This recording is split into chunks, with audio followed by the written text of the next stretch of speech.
Hey guys, welcome to One of Days with Baz. To right now, we're gonna do some more Python, and we're gonna do the basics of creating a general object. We're gonna create it, title it, and insert it into the document.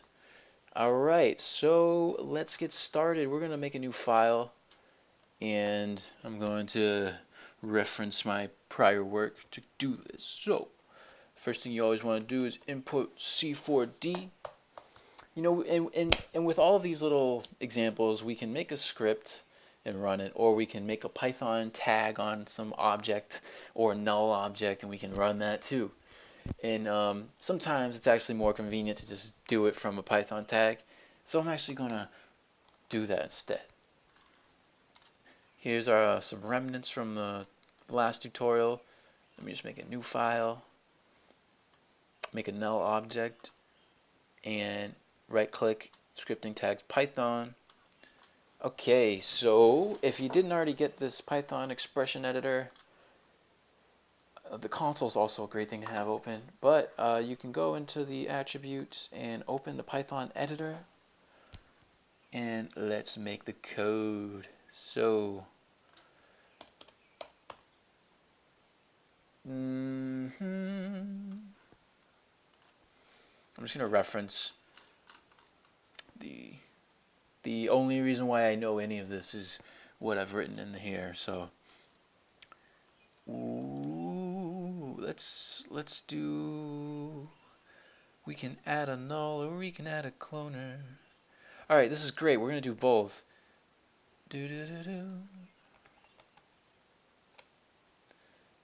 All right, so I just pasted it, but really important is that I want to have you be able to just copy and paste it. So I'll try to like put that somewhere. If I don't, please forgive me.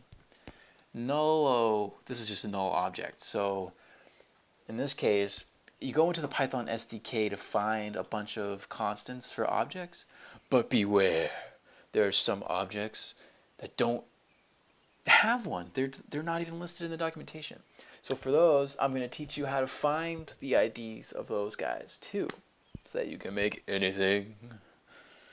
So we added a null, which we could find this in the SDK doc. What you do is you just, whatever variable you want it to be holding that object, so I call it nullo, we have to call the base object function and provide the ID. Pretty simple. Then we set its name if we'd like. This is just some stuff from the script, but we could give it a name like, oh my god, yeah. And I like it with, yeah. Okay, I'm getting way too into that. So we made a null have the name. That's pretty, I mean, you're going to want it to be doing that stuff on the reg. Alright, so we've created this object, but the document actually has no association with it.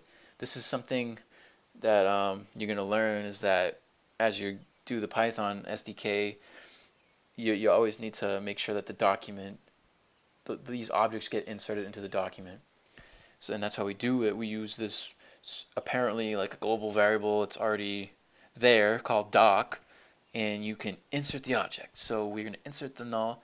We can have a parent that we insert null into, and we can also have an associated object reference here, which will allow us to change the ordering of adjacent objects. And then check names equals true will actually check if there's an object with the same name already, and it'll automatically do its little duplicate name trick, like it usually does. When you like say I copy this, I'll get null.1, right? Oh, and then my script just happened to have run.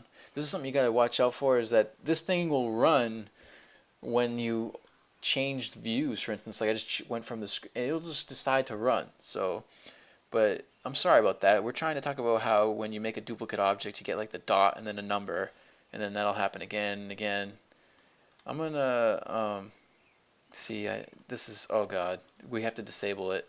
So let's go to the Python script. There's like a million running now because I've got it. This is awful. Oh no, we may have just screwed I just may have screwed myself. I need to get to this tag and disable it. Oh my god. So this is a great example about how you gotta like watch your shit. Excuse my curse language. I apologize if you're not of age or if you just don't like swears. But it's a free country. I'm entitled to free speech, so that makes me feel pretty good. Um, yeah, you gotta watch out for stuff like that. You might. It is definitely not unheard of that people are crashing their Cinema 4D from stuff like that happening by accident. So, yeah, I'm really hyped right now. I wish I wasn't. This undo stuff I'm going to take out because it's not related to the tutorial. So we got the basis. We do the base object. We set its name. We don't have to set the name. You know, it'll default to something like what usually gets titled there, like a null for a null, cube for a cube, etc. And we get the insert object, which I just taught you about. And oh yeah, I wanted you to know that check names is default to false in the Python SDK, which is really odd to me because when you're in the GUI, it defaults to true. I don't know why the developers decide to have this sort of inconsistency between the defaults, but it's there, so beware. If you leave this out or if you set it to false and you duplicate, or you insert an object and it's already duplicate, they'll actually have the same name, and that could lead to issues. So beware. I like to just set the thing to true. Now we're going to create a cloner, and I'm going to teach you how I got this ID for an object that is undocumented in the SDK. I don't know why it's undocumented, but it is. So how do we do that? Well, I'm going to show you. You go to the console, and then once you're in the console, baby, you want to go ahead and create the object that, or whatever, you know, in case of cloner, which I guess is a MoGraph object. I don't know what you'd call it technically, but you make one and then you drag it over and you click enter. Click enter. Now that's mismatch, but once you hit enter, you're gonna get this ID number, and that's all you gotta use, and then you can create it. So you'll see I use that same exact number, 1018544 for the cloner, babe. And that's how I did it. And then I just inserted the object like already explained. And I'm sorry if I'm going too fast for you. It's just the way I roll sometimes. It's that way I roll sometimes. Cube equals C4D of base object. What? I think I made another cube. Oh, I made a null, and then I made a cloner, and then I made a cube for the cloner. And then, alright, I'll teach you this too. Why not? Who doesn't want to make clones from Python? No?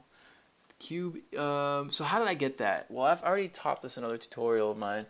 You use the console in the same way we just used the cloner, except we're going to click into the cloner, and we are going to, well, actually, in that case, I made a cube, put the cube in there.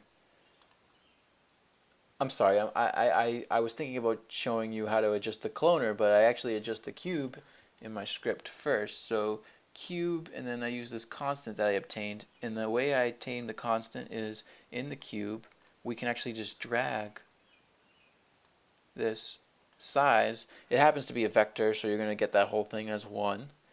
And then you get this value, which you can copy and paste into your script. Don't know of a better way to do it. So I do that, and then you can use c4d.vector to change the vectors of properties that are vectors. So that's fun. Doc insert object cube, and same BS, just inserting the object into the document. And then if you wanted to change the cloner properties, you would do the same thing. You would, you know, click into your cloner, grab something, put it into the console. And then you would see that, you know, display is this crazy guy.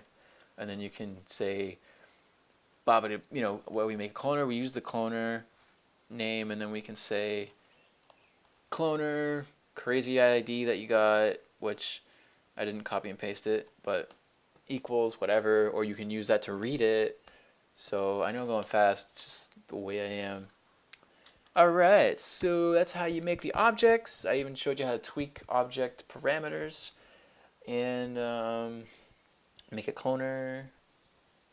I didn't show you how to make the cloner as a child. I make the cube as a child of the cloner. So I'm going to show you that too, because it won't work if you don't know how to do that. I've already showed you how to make them separately, so might as well finish the job. So do I have that in here? Let's see. Oh, I actually did do it. I went so fast. I went too fast.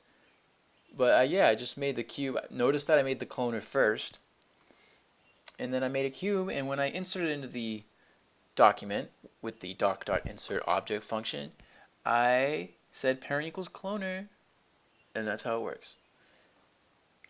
But yeah, bada bing, bada boom.